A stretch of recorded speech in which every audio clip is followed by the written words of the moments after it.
Olá, a partir de agora você é nosso convidado a acompanhar uma conversa com o senador Raimundo Lira. O que para o programa Argumento é uma alegria, porque durante o ano de 2016, infelizmente, apesar de não nos faltar pauta, né, senador, faltava agenda. O senador participou de um trabalho importante à frente da comissão especial que julgou o impeachment da então presidente Dilma.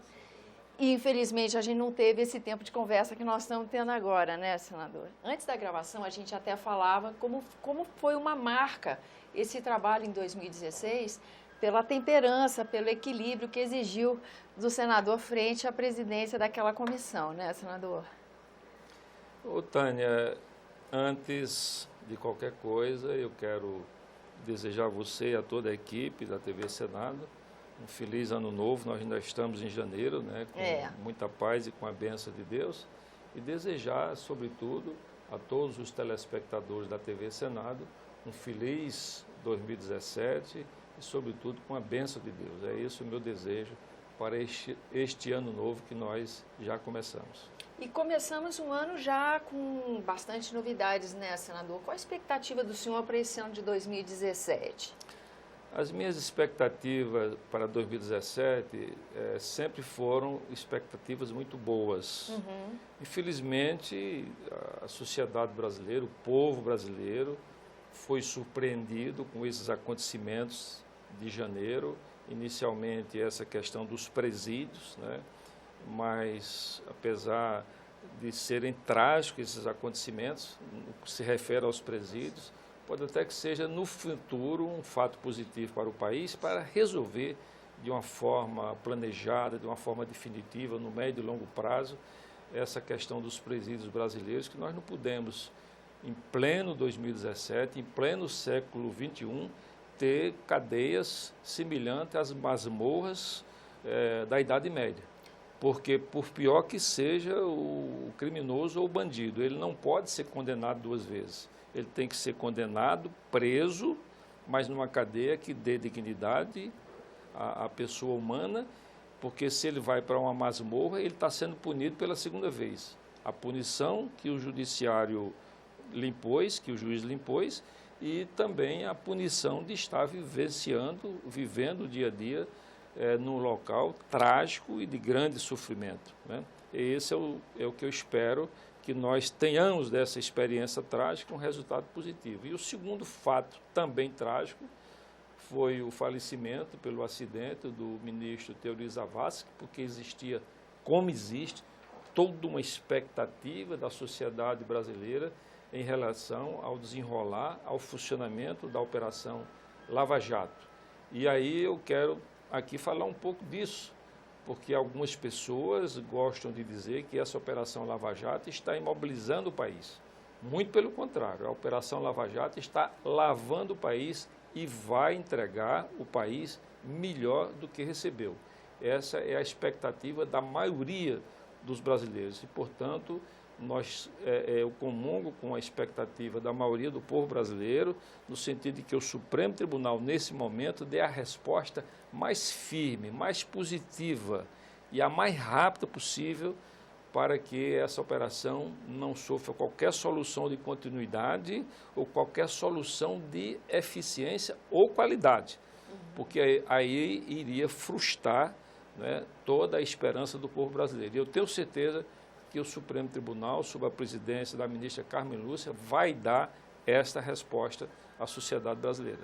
Hoje no dia, justamente hoje, quando gravamos essa entrevista, as agências de notícia, todo mundo divulga o fato da ministra presidente do STF ter orientado a equipe do falecido ministro que continue o trabalho na medida do possível. Isso já indica uma intenção do tribunal, né, senador? Foi muito bom, essa intenção foi muito boa e foi uma sinalização positiva. Desde que a ministra Carmen Lúcia assumiu a presidência, criou-se toda essa expectativa de que ela seria uma presidente assim, com muito rigor nas suas decisões, né? Sempre no rigor da lei, sempre respeitando rigorosamente a Constituição brasileira, e essa demonstração que ela deu hoje vem exatamente nessa direção. E essa direção, essa decisão que ela tomou hoje vai também, repito, na direção do que pensa e do que quer a maioria dos brasileiros. Senador, nesse cenário, como é que fica a atuação do Congresso Nacional, mais especificamente do Senado? Porque, por exemplo, a gente acompanhou pelo Senado nos últimos anos revisão de leis, códigos de leis, que estavam obsoletos, alguns da primeira metade do século XX, que precisavam de atualização. A gente vê esse trabalho acontecendo no Senado Federal. A lei de execução penal é foco desse trabalho? É uma maneira de ajudar a crise do sistema penitenciário? Olha, eu sempre bati nessa tecla. Da mesma forma que você tem hoje, a medicina preventiva foi um dos grandes ganhos da sociedade, da população mundial, inclusive, é exatamente a medicina preventiva, você prevenir a doença até para aliviar a sobrecarga dos hospitais. Existe também a segurança preventiva. Então, qual é o instrumento mais importante da segurança preventiva? É o Código Penal e o Código de Processo Penal. Esses dois códigos brasileiros, eles estão absolutamente superados, eles não estão cumprindo o papel de serem preventivos da violência, não é? Nós sabemos que existem correntes fortíssimas na manutenção dessas duas leis, da forma como elas estão, e eu digo com toda a convicção, se nós tivéssemos feito um Código Penal e um Código de Processo Penal moderno, atualizado, a exemplo do que existe nos países mais desenvolvidos do mundo, possivelmente, nós teríamos hoje metade dessa população carcerária do nosso país. Por quê? Porque se o Código Penal ele oferece ao bandido uma punição muito forte, o que é que acontece? Você vai dizer, não, se a punição é forte, é duradoura, vai aumentar a população prisional, de prisioneiros. Exatamente o contrário. Se a punição é muito forte para qualquer crime, vai fazer com que o criminoso, que muitas vezes não é um criminoso profissional, ele vai pensar 1, 2, 3, 4, 10, 20 vezes antes de cometer o delito. Então, você imagina aquele crime que levou emoção para o país todo, que foi aquele crime do metrô. Aqueles dois rapazes, aqueles dois jovens, assassinaram de forma violenta, brutal, grosseira, primitiva, um cidadão que só fazia trabalhar há mais de 20 anos que ele tinha banquinha lá no metrô para dar segurança, alimentar a sua família, e foi assassinado de forma brutal. Por que eles fizeram aquilo? Por que eles fizeram aquilo? Eles fizeram porque imaginaram antes de fazer. Aquilo não precisa nem parar para pensar, já está no subconsciente. Não, nós vamos fazer isso e vamos responder esse crime brutal e desumano em liberdade, e se eventualmente eles forem punidos, eles têm a convicção de que daqui a poucos anos já estão lá, naquele mesmo ambiente, prontos para cometer o mesmo crime. Então, a força de um Código Penal rigoroso, que muitos técnicos e especialistas é contra, mas é só imaginar o seguinte, Tânia, em 82, quando o Brasil participou da Copa do Mundo no Japão e na Coreia do Sul, a primeira cidade em que o Brasil jogou é uma cidade com 1 milhão de habitantes, e o índice de criminalidade, de assassinato naquela cidade era, no máximo, uma pessoa por ano, não é? 1 milhão. E tinha ano que era 0. Se os índices daquela cidade coreana fossem iguais aos índices do que tem no nosso país, o que nós teríamos aí? 260 a 280 assassinatos por ano. Nossa. Não custava nada, Tânia, o Brasil, naquele momento, criar uma comissão especial e dizer, manda para a Coreia do Sul o que foi que eles fizeram para que o índice de criminalidade fosse tão baixo. Mas não foi feito nada, o Brasil não melhorou nada, porque existe um princípio no nosso país, por pessoas que ganham muito dinheiro com a violência, que diz o seguinte, cidadão honesto e trabalhador não dá lucro. Quem dá lucro é bandido. Da mesma forma que para o raciocínio para alguns donos de hospitais, que é um raciocínio puramente econômico, diz, quanto mais doente, melhor para o hospital. É uma coisa que dá lucro. Então, não vamos querer medicina preventiva.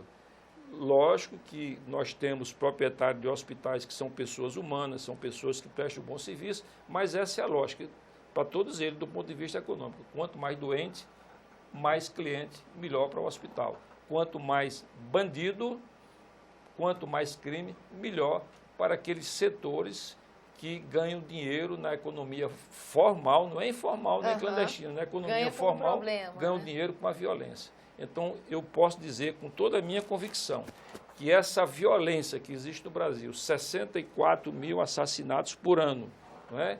Um número absolutamente incrível de outros delitos, essa foi uma violência construída. E aqui eu vou dar o exemplo ainda dos Estados Unidos. O Código Penal americano, ele, além de proteger o cidadão, além de proteger o patrimônio do cidadão, essa lei, ela protege também o sistema econômico e social do país. Hoje, nos Estados Unidos, quase 20 estados americanos, entre os 50 estados, já aprovaram a chamada lei dos 3 crimes. Ou seja, um delito pequeno, um crime pequeno, na terceira vez, aquele criminoso, ele é condenado com a pena máxima do Estado, à exceção de pena de morte. Então, se for prisão perpétua, é prisão perpétua. Aí, quando o indivíduo, por exemplo, ele é preso e julgado pelo roubo do terceiro carro, do terceiro automóvel, que é um delito relativamente pequeno, ele pega prisão perpétua em quase 20 estados americanos. E a tendência é, nos próximos anos, a maioria dos outros estados americanos adotar essa lei, a lei chamada dos 3 crimes. Aí você perguntaria, ou qualquer cidadão perguntaria, mas prisão perpétua para o indivíduo que rouba o terceiro carro? Aí vamos analisar o caso do Brasil. O Brasil hoje são roubados aproximadamente 500 mil carros, 500 mil veículos por ano, 300 mil veículos são desmanchados, essas peças vão para o mercado clandestino, serem vendidas sem pagar imposto, então perde os impostos o município, o Estado e a União. Centenas de fábricas de autopeças no Brasil foram fechadas ao longo desse ano, porque não adianta produzir as peças, porque não tem mercado. O mercado já está suprido com as peças clandestinas. Então, é mais imposto perdido, é mais exportação perdida, é mais milhares e milhares de impostos perdidos, porque essas fábricas foram fechadas. E mais as fábricas que fornecem componentes para a fábrica de autopeças. É uma reação em cadeia. Relação em cadeia. Então, o Código Penal brasileiro não protege o sistema econômico do país e o sistema social, porque há uma junção entre sistema econômico e sistema social. Quando você diminui os empregos, quando você diminui os impostos, você está contaminando de forma negativa também o sistema social. Economia. Já vimos que vamos começar 2017 enfrentando questões complexas, não é? Que o país vai ter que enfrentar, são questões antigas, não são novas, né, senador? Mas que são determinantes para a gente ter um novo paradigma, né? O Brasil é um país que tem um potencial muito grande, né? E eu sempre digo, quando faço o pronunciamento do plenário, digo, nós precisamos resolver várias questões pequenas que contaminam o sistema de vida do povo brasileiro de forma negativa, né? Mas aí eu quero dizer, considerando esse potencial que o Brasil tem, na minha avaliação, pelo que eu tenho lido dos economistas mais renomados, de organismos internacionais, de expectativas negativas e positivas, eu faço aqui as minhas conclusões próprias e eu acho que o último mês de recessão no Brasil vai ser junho de 2017. Esse é um bom prognóstico. Então, acredito que a partir de julho de 2017 já começamos a sair da recessão, já começamos a crescer. Agora, é importante que a população entenda que existe uma equação matemática no sistema econômico de crescimento do PIB. Ou seja, se nós crescermos 6 ou 5 ou 6 meses em 2017, nós temos que deduzir os 6 ou 7 meses negativos do crescimento negativo desses 7 meses. Então, muitas vezes você diz, não, nós só crescemos 0,5%, só crescemos 0,3%, mas para quem estava na recessão foi fantástico, porque nós cobrimos todos os meses de crescimento negativo. E aí entraremos o ano de 2018 com expectativa de um crescimento continuado e a partir daí, efetivamente, o país começar a recuperar os postos de trabalho, trazer esses milhões e milhões de brasileiros que estão desempregados, porque o desemprego é uma coisa absolutamente trágica. Por quê, Tânia? Porque as pessoas que têm o seu emprego, o seu salário, ou que têm a sua renda de qualquer forma, né? Então, ele está vendo a crise do Brasil pela televisão, pelos jornais, pelos noticiários de rádio. Mas na medida em que uma família perde o emprego do seu cabeça, seja a mulher ou seja o homem que perde o emprego, ele sai da televisão, a crise, e entra na sua casa. Aí é uma tragédia pessoal. Aí é uma tragédia pessoal. Então nós temos que voltar a crescer rapidamente para que possamos tirar de dentro da residência desse brasileiro a crise real da economia brasileira. E essa crise, indiscutivelmente, está sendo a maior crise econômica da história do nosso país. Bom, se a gente conseguir sair já conforme sua previsão em julho, já é muito bom, não é, senador? Muito bom. Nós estamos com o tempo estourado, mas eu queria agradecer demais a sua presença, que em 2016, infelizmente, o Argumento não teve essa oportunidade. Grata pela sua presença, senador. Muito obrigado, foi um prazer e, mais uma vez, quero deixar um abraço a todos os telespectadores da TV Senado. A você que nos acompanha, agradeço a atenção, lembrando que esse é o programa Argumento e você é o nosso convidado a fazer sugestões e críticas ao trabalho da TV Senado pelo 0800 61 2211, que é uma ligação gratuita. E caso você queira rever esse ou outro dos nossos programas, use o endereço eletrônico senado.leg.br/TV. Até a próxima.